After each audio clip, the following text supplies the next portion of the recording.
Magandang araw mga kaibigan.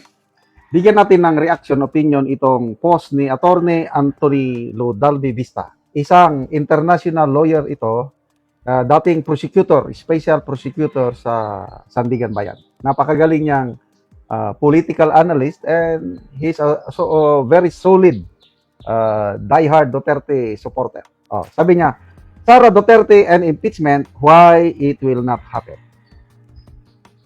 Hindi mai-impeach si BP Sara sa House. Yan ang kanyang analysis or opinion at ano ang dahilan niya bakit hindi mai-impeach si BP Sara. Inisa-isa niyang Number one reason, sabi niya, the House is no longer united. Sinasabi niya dito na last year, buo pa ang House dahil nandyan si Speaker Martin Romualdez. Kaya madali nilang na-impeach. Madaling nakakuha ng numero.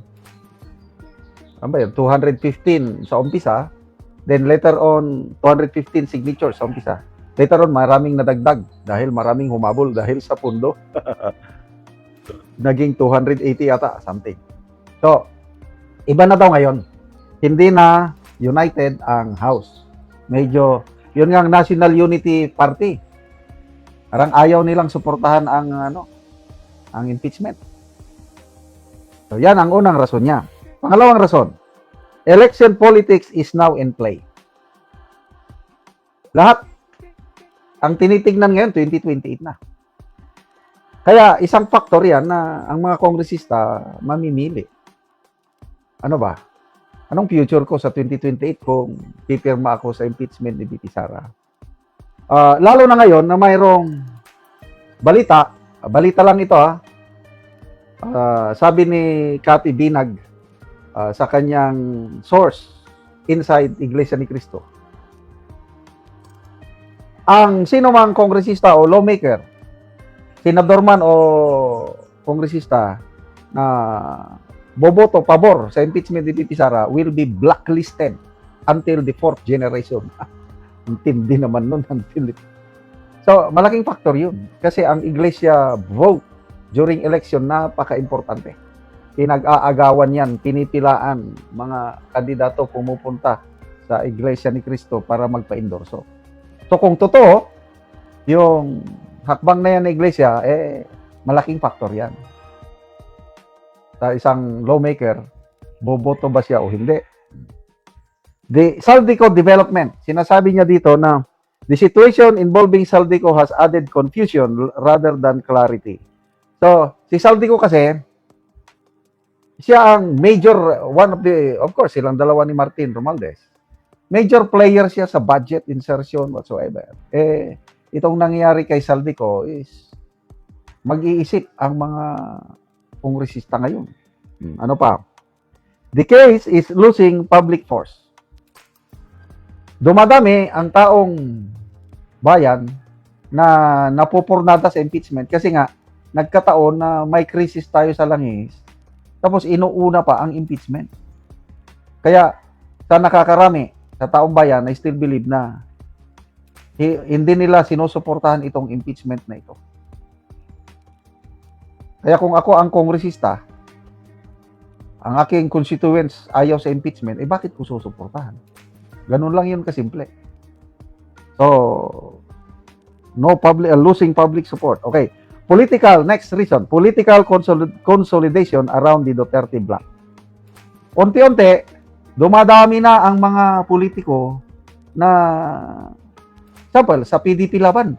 Nung una, halos wala ng membro na yan Ngayon, padami ang mga politiko na bumabalik na sa PDP laban.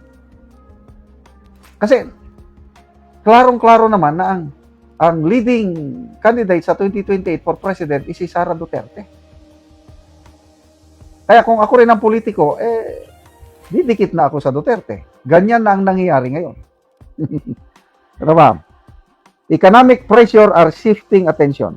Ito na yung sinasabi ko na grabe, magtataas na naman daw ang presyo ng langis next week.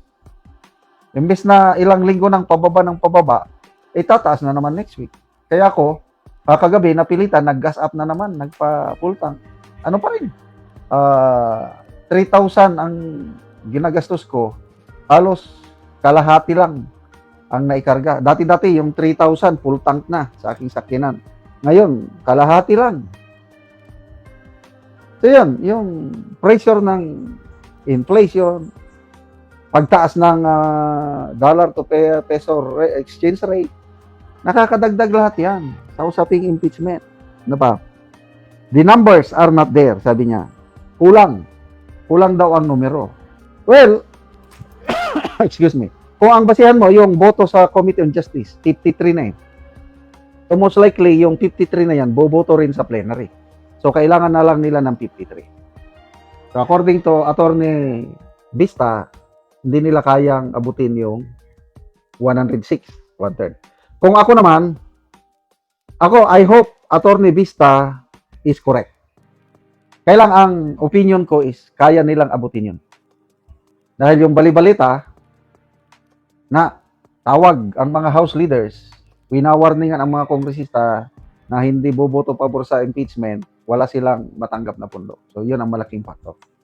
Kaya mapilitan yung mga kongresista, boboto na lang pabor sa impeachment para ma-release yung mga pundo. Kaya ako, nakikita ko, magkakaroon ng impeachment, iakyat sa Senado at para magkakaroon ng trial. Kasi, panalo man tayo sa trial, bakit tayo matakot?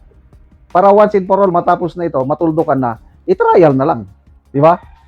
Salamat mga kaibigan sa inyong pagsubaybay sa channel nito.